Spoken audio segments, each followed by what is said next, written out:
ומה שאנחנו מנסים לעשות זה לדאוג לכך שהעצים באופן כללי יישמרו, בעיקר עצים ותיקים.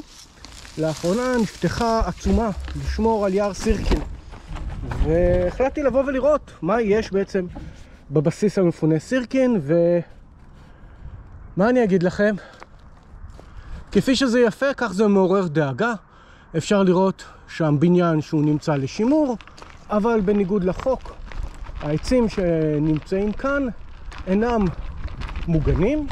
החוק מחייב ליווי של אגרונום כאשר מבצעים עבודות מסוג זה, ובעיקר הגנה על העצים כדי שלא ייפגעו כפי שהעצים האלה נפגעו. יש גם הגדרות מאוד ספציפיות איך בדיוק להגן על העצים. פה רואים שפשוט אין בכלל הגנה. בואו נמשיך לראות, זה יהיה אולי סרטון די ארוך. לא ביקרתי פה קודם, אני שומע משאיות שעובדות, אולי גם יסלקו אותי מפה, לכו תדעו, אבל מה לא עושים כדי לדווח מהשטח. בכל מקרה, אם אתם מתעניינים בעוד מידע, אתם מוזמנים להיכנס לערוץ שלי או לחפש תנועת הירקונים בגוגל. יש לי אתר נחמד ואנחנו מסבירים. הנה אפשר לראות פה כבר חיות חמדה, דברים שהם כבר די נדירים. היתרון של בסיס צבאי זה שמעטים מגיעים לפה. יש שיגידו שזו הזנחה, אבל אני חושב שזה פשוט לתת לטבע לעשות את שלו.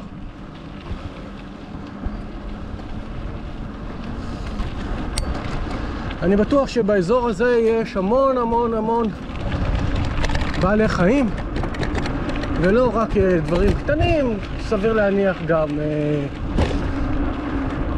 חזירי בר, שואלים, כל הדברים שמטוב הארץ.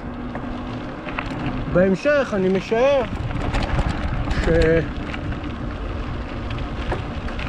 שקבוצת העצים הענקית שם היא יער סירקין. בואו נראה אם זה נבחין גם באיזשהו רכב שבא לכאן, נראה אם הוא יסלק אותי.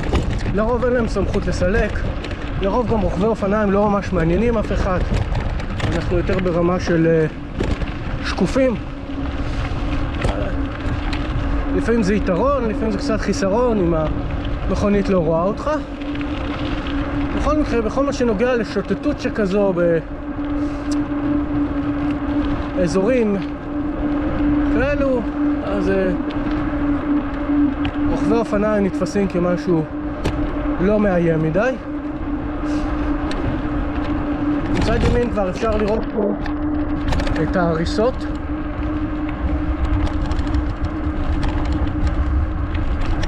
כל הסלעים האלה, הריסות של מבנים.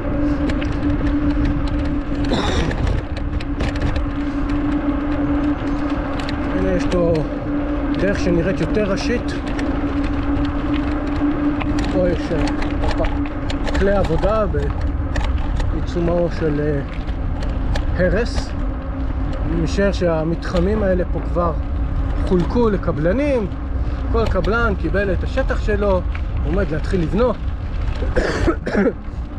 בתקווה שמחירי הדיור ימשיכו להיות כפי שהם עכשיו, והוא לא יפסיד את הכל בגלל המינוף שהוא עשה. זאת מחלה בפני עצמה. קבלנים שלקחו הלוואות נכבדות כדי לממן את האדמה, לממן את הבנייה. הייתה פה חטיבה 55, מעניין מה זה. אבל בפועל הם מאמרים על כך שמחירי הדיור יעלו.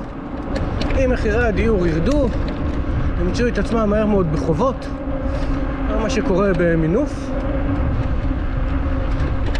אפשר לראות שהעבודות כבר כאן די בעיצומן, אף אחד לא מטריד אף אחד. אבל מה שאותי מטריד, חבורת העצים הזו פה מצד ימין.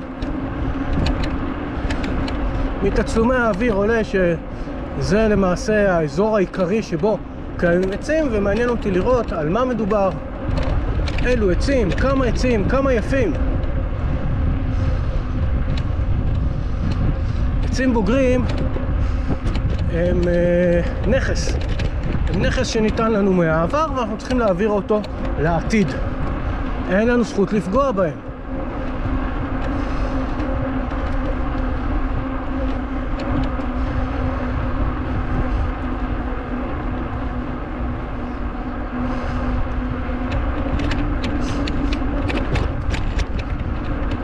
טוב, אני אמשיך, אני אחפש את הכניסה, נראה בסרטון הבא.